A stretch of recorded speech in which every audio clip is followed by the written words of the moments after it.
আসসালামু আলাইকুম। একটি গণতান্ত্রিক রাষ্ট্রে যে কোনো বিষয়ে কথা বলার যে অধিকার, সেটা সংবিধান বাংলাদেশের মানুষকে দিয়েছে। আপনারা এখানে দাঁড়িয়েছেন, আপনাদের এই দাঁড়ানোর যে বিষয়টা এবং দাবির যে বিষয়টা, এটাকে সমর্থন করি। আপনারা খেয়াল করেছেন বিগত 15 বছরে যে সিস্টেমের ভিতর দিয়ে বাংলাদেশ গেছে, এখন কিন্তু সেই বিষয়গুলো নাই। এবং বর্তমান সময়ে আপনাদের এটাও মাথায় রাখতে হবে যে আমাদের এখানে প্রশাসন এবং রাষ্ট্রযন্ত্রের নানান ধরনের সংকটের ভিতর দিয়ে যেতে হচ্ছে। আমাদের শত্রুপক্ষ একসময় চিহ্নিত ছিল, যে শত্রুপক্ষকে দেখলেই আমরা বুঝতে পারতাম, এবং রাষ্ট্রীয় কাঠামো এমন ভাবে তৈরি করা হয়েছিল যে সেটা কিন্তু এখনো বিলীন হয়নি। আপনাদের এটাও মাথায় রাখতে হবে যে বর্তমান সময়ে 15 বছরের যেই ময়লা, এটা পরিষ্কার করতে গেলে সময় সাপেক্ষ ব্যাপার। আবার এটাও রাষ্ট্র কাঠামোর সবার মনে রাখতে হবে যে বাংলাদেশের মানুষ বিগত দিনে যে বঞ্চনার শিকার হয়েছে, বিগত 53 বছরের যে বৈষম্য এবং না পাওয়া, সেই বিষয়গুলোকে গুরুত্ব দিতে হবে এবং আমলে দিতে হবে।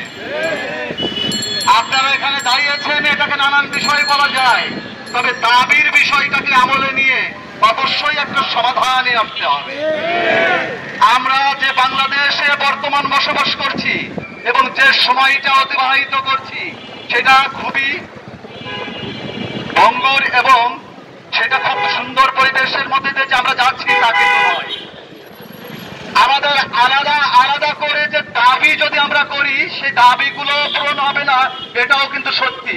আবার এটাও সত্যি যে সংখ্যাগরিষ্ঠ মানুষদের যদি অধিকারের জন্য কেউ দাঁড়ায় এবং সেটার যদি যৌক্তিকতা থাকে, তবে সেটাকে চোখ বুঝে, সেটাকে সঠিকভাবে যাচাই করে সেই দাবি করে মেনে নিতে হবে রাষ্ট্রের। রাষ্ট্রযন্ত্র যেমন সহজভাবে চলতে পারে না, ঠিক তেমনই রাষ্ট্রের মালিকানায় যারা আছে তাদের বিষয়টাকেও গুরুত্ব দিয়ে আমলে নিতে হবে। আমরা কোনো বৈষম্যের প্রশ্নে যদি যৌক্তিক কোনো বিষয় থাকে এবং সেই যৌক্তিকতার, সেই বৈষম্যের কারণে যদি সংখ্যাগরিষ্ঠ মানুষ যারা বঞ্চনার শিকার হয়, নিপীড়নের শিকার হয় এবং বঞ্চিত হয়, তবে অবশ্যই তাদের পাশে আমরা আছি।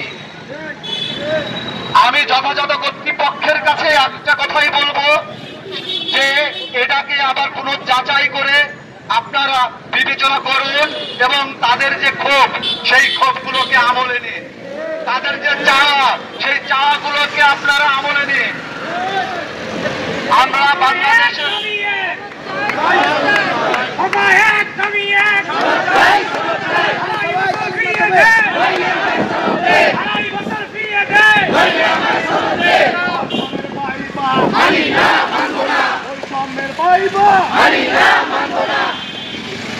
এজন্য আপনাদের দাবিগুলো করতে হবে, পাশাপাশি তাদের সঠিক ইনফরমেশন দিতে হবে এবং রাষ্ট্রের দায়িত্বশীল যারা আছে তাদের কাছে আপনাদের দাবিগুলো পৌঁছাইতে হবে। আমি আশা করি আপনাদের দাবি সেসব জায়গায় পৌঁছে গেছে এবং খুব দ্রুত সময়ের ভিতরেই আশা করি এটা সমাধানও হয়ে যাবে। বর্তমান সময়ে যে অন্তর্বর্তীকালীন সরকার এবং বর্তমান যে কাঠামো, সেই কাঠামো নিয়েই একটা নতুন বাংলাদেশ বিনির্মাণে আমাদের সবাইকে নিয়ে আমরা এগিয়ে যাচ্ছি। তাই আমরা বিশ্বাস করতে চাই এবং আস্থা রাখতে চাই। ধন্যবাদ সবাইকে।